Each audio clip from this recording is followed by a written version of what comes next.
Hey there everybody, Chris Gibson here, welcome to my channel. And what we're looking at the moment is bringing back the alpha male. Okay, so we've looked at the 5 different breakdown of things that we need to be looking at doing. Firstly, we've discussed therapy and coaching. Next on the list is training. Okay, so like I said in my other videos,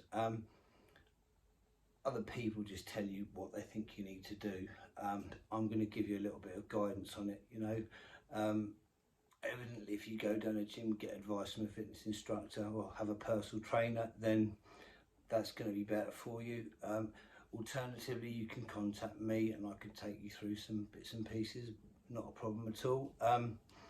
But I just want to give you a bit of an idea of some things to think about. All right, so training probably, it's the widest range of different things you can do. I'm going to tell you what I do, and I'm also going to give you some other options. All right, so before I talk about what I do myself, I think CrossFit is absolutely fantastic. If you join a CrossFit gym and do CrossFit 3-4 times a week, that's going to get you in fantastic shape. Alternatively, you don't have to go to a gym if you are getting regular cardiovascular exercise by doing any other sporting activity like tennis, rugby, football on a regular basis. Obviously you're playing once a week and you're doing regular training sessions, and that's good.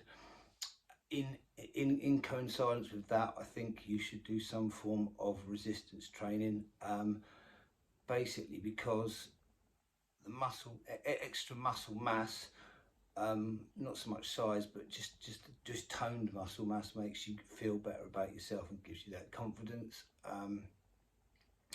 And it also speeds up the metabolic rate and helps you become leaner. So anyone who is just doing cardiovascular training and thinks that that's enough, then that's fine, but I would disagree with that. Anyone says, do I need to do weights? No, you don't need to do weights, but you need to do some form of resistant. Bodyweight resistant is absolutely fine. In fact, it's brilliant, it's very, very good indeed. I integrate bodyweight resistant with other weight training on a personal level, but yeah, if you're just doing that, then that's great. Nothing at all, no type of resistance training at all, then I don't think that's ideal. The 3 concepts to fitness are cardiovascular, neuromuscular, as in some sort of resistance training, whether it's weights or body weight, and flexibility. So you need to have an element of all 3 to call yourself fit. And we're looking at this in the terms of, helping you become more confident. So, you need to try and integrate all 3 to the best point possible. All right, so yeah, what I do is I work on what's called a split body routine. So I train 5 days a week and I break down body parts. So I typically do chest one day, shoulders the next, then I'll do legs, back, and biceps and triceps. So that's a five day split. Okay, within that I will do roughly three exercises per body part. Okay, so if we take chest for an example, I will do incline press, I will do incline flies, and then I might do some sort of form of fly exercise on a pec deck. All right, typically I think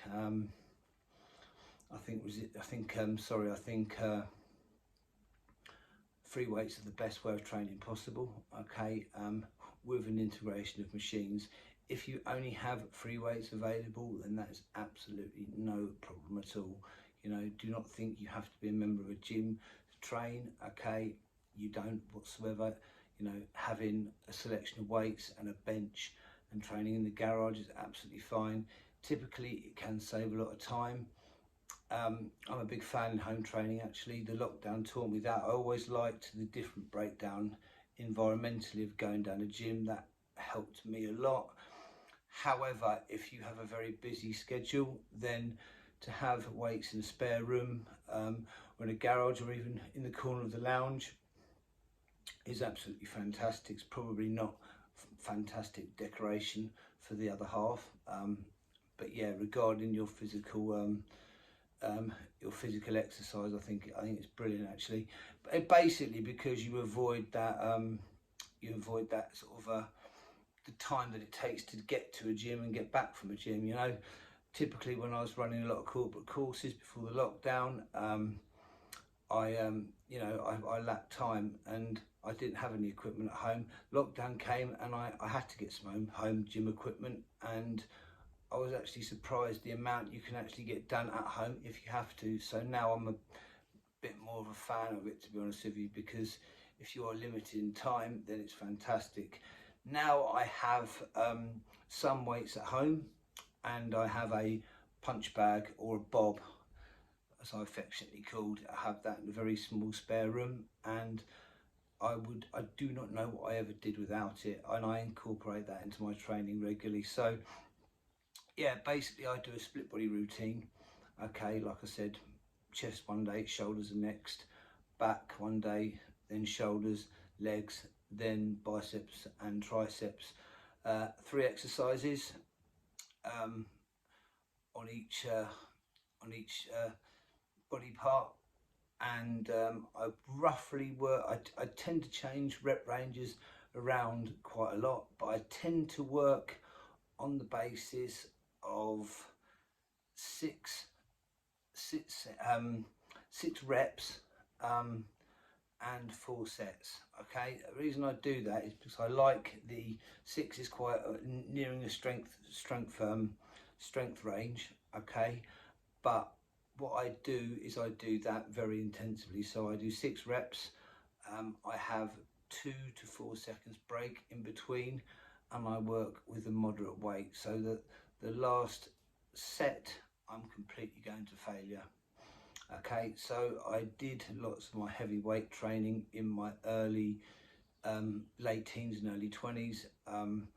Now I'm not trying to get massively strong, just to sort of maintain the muscle that I've got, and you know, keep the shape and keep me lean, and keep as strong as I can for sort of general health and fitness, and for the martial arts regarding having the power. So yeah, I try and keep my rep ranges quite low, around 6, with very short rest periods, and very intense. So yeah, like I said, I do 4 sets and 6 reps of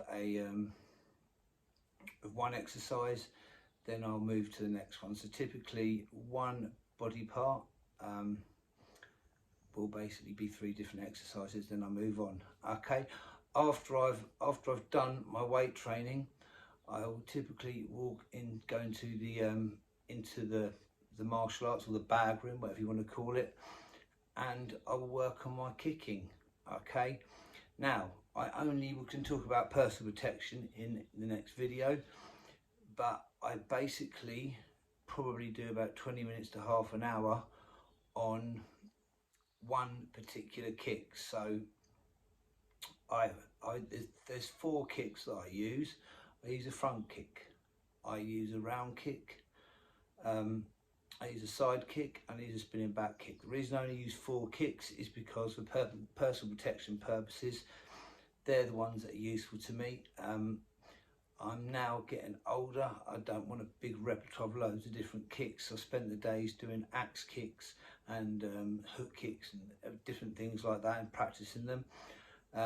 They're not particularly effective out on the street, so not so much. A spinning back kick isn't ideal, but I quite like a spinning back kick. So yeah, I basically just work on 4 particular kicks. What I try to do is do 1 kick for 1 day. So if I'm doing 4 days or 5, I do 5 days a week in the gym, split routine, like I've said. And it leaves an extra day, so there's 4 different kicks that I use, and I do one kick one day. So for one day, so I go on the Monday, I'll work on the front kick, and the next day I go in, I will do the side, then the round kick, then the spinning back kick. I typically spend sort of 20 minutes to half an hour on one kick, and I try and sort of like get the most out of that one kick in that one session. I actually got that this breakdown of doing the weights and doing one kick after the weight session from Bruce Lee. This is particularly how Bruce trained. Okay, and obviously it was good enough for Bruce Lee, it's certainly good enough for me. So you got the 4 days, 4 different kicks, and on the 5th day I integrate all the different kicks together. Okay, when I finish at the gym, okay, I've still got my my hands to do, so I typically use Bob at home for that in the evenings. I typically spend half an hour to an hour, time dependent on my punching, on my chops, on my ridge hand, etc. All my different hand and upper body striking movements, and obviously I integrate that with also some shadow boxing as well into a sort of half an hour or hour period, dependent on how tired I am from everything else I've done in the day. Regarding stretching, I will do a light stretching workout after my gym workouts, and I try to get twice a week, completely separately, normally at home when I'm sat down in front of the television, a really full and relaxed stretching workout, so that I can really work on and improve my flexibility. Okay, so yeah, like I said, I do a split body routine. Okay, after the split routine, I do my four different kicks, one particular kick after each particular day, and then I have one day, because I'm down the gym 5 times a week, where I integrate all the 4 kicks together. Okay, then 5 times a week, the days I've trained, I will do my upper body striking exercises at Bob at home, typically for half an hour to an hour, dependent on how tired I am, and there's a couple of days off there. So typically I always get 5 days a week in if I can. If I can't, I just rotate over to the next day in the week. Sometimes I will have if I'm really feeling energetic, sometimes I will have an all over body sort of martial arts session, and do a bit of everything if I fancy, but that's probably pushing it a bit these days at my age. Sometimes if I'm feeling really tired and it's been a really difficult week, I'll have a week off from the weights, cut the weights completely, and just go down the gym 2 or 3 times and do an all over body martial arts session, sort of kicking and upper body, kicking and striking, and just do some stretching afterwards. Oh, nearly forgot. I always do 200 push-ups and 100 squats after every resistance session. So even though I'm doing legs and upper body as a split routine, I try and integrate some body weight into that as well. So I typically do that when I finish the workout. So like I say, I do my three exercises, then I'll go into the martial arts room and do my kicking, and then I'll finish off light bit of stretching, and I'll do some squats, and I'll do some push-ups. All right, I can typically get that into just over an hour. All right, I don't tend to find that I'm at the gym a lot longer than an hour. I can tend to do the weights in about 25 minutes, the kicking in about 20, and obviously then a little bit of stretching and the the push-ups and the squats as well, and I do that by I fit it into the time period by working very intensively. Okie doke, thank you very much. If you've got any questions on that, please email me at chrisjgibson78@gmail.com or send me a WhatsApp message on 07831 423 424. Thank you very much for your time.